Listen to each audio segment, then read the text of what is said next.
This is problem 16.108. It's on page 750.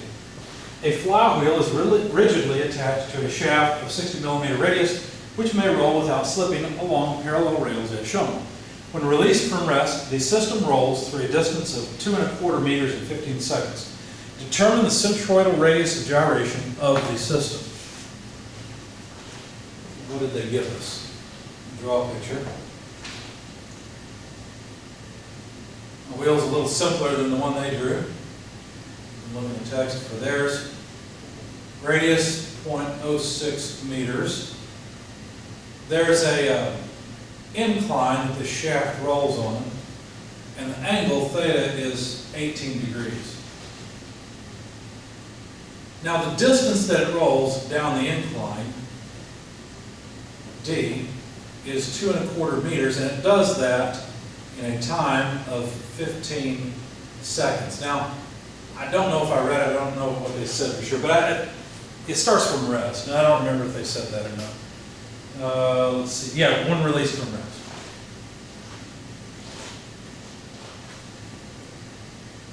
So, we're supposed to find the radius of gyration about the center of this thing, of the whole wheel. So let's begin with I guess a three-body diagram over here. And what would it look like? Well, let's see. I want to leave some space because I'm going to zoom in on this.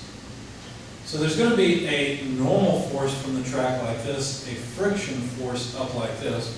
Because understand, if there's no friction, it would just slide down, right? So friction always acts opposite to impending motion or impending sliding. And the weight acts down through the center of gravity, which of course is in the middle of that wheel. Now this is not big enough where we can really see what's going on. So I'm going to zoom in on that rod there, and the rest of the wheel's out here somewhere, okay? I want to look at this. There's a weight force W, and there's a normal force N and a friction force F, lowercase f, that form really suggest, I guess they suggest a triangle. And the angle here in this triangle is our 18-degree angle that we called theta before. So I'm going to label that theta. Now, this is equal to the kinetic diagram. Let me get rid of some of this wheel so I've got space for everything. And of course, if I were to draw the zoomed out version, something like this, it's probably wise to work up the incline, because then the acceleration in the y direction is 0. If the acceleration in the y direction is not 0, we're going to get some velocity in the y direction, which means this thing's going to come off the track and go down through the track. So it's best to rotate my kinetic diagram a bit, and then write in a x like that. And of course, there's some I alpha dynamic moment. And of course, there will be some angular acceleration because it's going to speed up. It starts from rest and goes to that point. So it must gain some speed along the way. Now, of course, I can draw the zoomed in version down here and put the same thing on, right? Basically, there's just an acceleration in the x direction. And I'm not going to say equals. In fact, let me do it this way. I'm going to kind of separate this part off. There is certainly the ability to write acceleration in the x direction and an angular acceleration. What I want to move into is studying the kinematics, because there must be a relationship between the angular acceleration and the linear acceleration of the body, since it rolls without slipping on that rail. Now, really, I can think of this acceleration as a tangential acceleration, right? Think about it about this point. Well, if there's no velocity, then there is no normal acceleration of speeds. There's no tangential acceleration. So this point down here has 0 acceleration when we start off. But if there is some positive angular acceleration, there will be a negative tangential acceleration of the center about this point. And so I can simply write that the tangential acceleration of the center would be alpha r. But the tangential acceleration would be in the opposite direction of ax, so I can write that alpha r equals negative ax. Now, that's all well and good. Do I know AX? Well, sure, I can get it from here. As a matter of fact, this data tells me that there must be some. Now, let's ask the question: is this a constant acceleration problem? Well, gravity is the only thing acting on it. That doesn't change.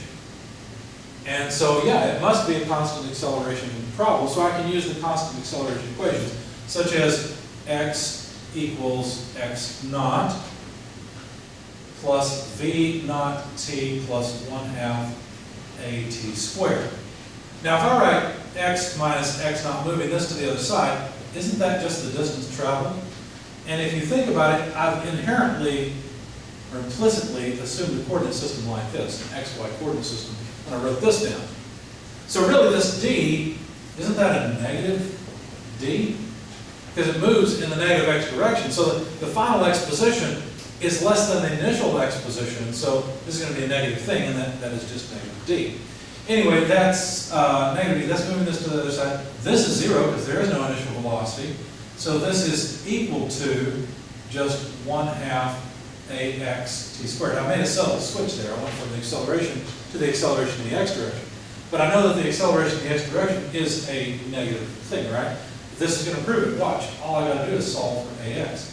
Well, let's see. It's negative 2d, takes care of the half, divided by t squared. Okay. So negative 2, what is d? d is 2.25 meters. The time is 15 seconds, quantity squared. And so I get that ax is negative 0.02 meters per second squared. If you plug all that in the calculator. From that, we can write, here, let's do it this way. Alpha then is negative ax over r. Okay, well that's a negative of negative 0.02 meters per second squared divided by r. Now r, be careful, r is the little radius, right? It's this inside radius here. And so that's 0.06 meters. So alpha then comes out to be a positive thing because negative times negative is positive. And in fact, it's 0.3 repeating radians per second squared. So now that the free body diagram and the kinematics are out of the way, now we can sum moments or sum forces. A lot of times it's best to sum moments. If I were to sum moments, what point would I choose? Well, I don't really want to deal with the friction force and the normal force, and they both pass through this special point down here. Notice this point has been very important all along. Let me call that point A. So I would like to sum moments about A. If I do that, taking counterclockwise as positive, well then the friction force and the normal force pass right through it. All I've got is a moment from the weight. In fact, the weight would cause a positive moment. But figuring out the magnitude of the moment arm, well that's this little distance down here. It's the bottom of the triangle. Well, let's see, I know the hypotenuse is r. I know the angle theta, so that must be r sine theta. Now, be careful, I'm summing moments about a point that is not the center of gravity. So I will get I alpha as one of my terms, but I will also get the moment of max. Now, you might be at this point, tempted to write, well, let's see, that's a positive or a negative moment, but I know ax is negative, so I'll just put it in the right way. No, be consistent. We have related ax in this direction to alpha in this direction. That's where the negative sign came from in the first place. Here, it relates the two. So I have to look at this kinetic diagram. That's why it's so important to write the kinetic diagram. I have to write it as a negative dynamic moment. So this would be minus r m ax. Of course, everything will come out right because ax is a negative thing. Okay. Well, WR sine theta then, which is the 18 degrees, is equal to I alpha. Well, what is I? Well, we're supposed to find K, so really what that suggests is that I is equal to mk squared, right? So let's write that down, mk squared, because we're using the radius of gyration, alpha, minus let's see, I made some substitutions. I went ahead and put RM and AX, of course. I just went ahead and put in, so I wanted to work with alpha. Let's see, I put in a negative alpha R. Okay. Well, then all we really need to do is solve for K. Notice that weight is mg, and so the mass will cancel from all the terms. Is there anything else? I think that's it. So let's see, we've got g sine theta. Let me just go ahead and solve it here at the board, and then I'll check my notes, make sure I've got it right. It's hard to work off my notes and talk at the same time. So this is going to be positive. Let's just take it easy. gr sine theta equals k squared alpha minus, well, plus r squared alpha. Okay? So then, to get k by itself, I'll divide through by alpha. And then I'll write gr sine theta over alpha minus r squared equals k squared, but I don't want k squared, so take the square root. Let's see. Yeah, that works. Oh, except that I forgot an alpha somewhere. Let's see, I've divided through by alpha. No, I didn't. I'm fine. Let's check the units. Alpha is in radians per second squared. G is in, say, meters per second squared. So there go the second squares. We've got meters times meters squared, and these are meters squared. Take the square root, we'll have meters for the radius of gyration, which is what we want. So that makes sense. So anyway, square root of 9.81 meters per second squared. There's G. R is what? 0.06 meters. And then sine of theta, 18 degrees, divided by alpha. Alpha, we calculated somewhere. Here it is, 0.3 repeating radians per second squared. Do I have room for r squared? No, it goes in here. So minus, I really don't have the space. I'm sorry. I hope you can see this. I'm just plugging in minus r squared. So r is 0.06 meters quantity squared.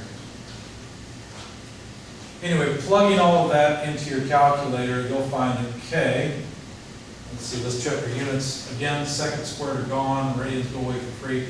Meter squared, yeah, we're good. This comes out to about 0.7362 meters. And so there's the radius of gyration for the wheel. If the radius of gyration were larger, the wheel would take longer to travel the 2¼ meters, or it would travel a shorter distance in 15 seconds.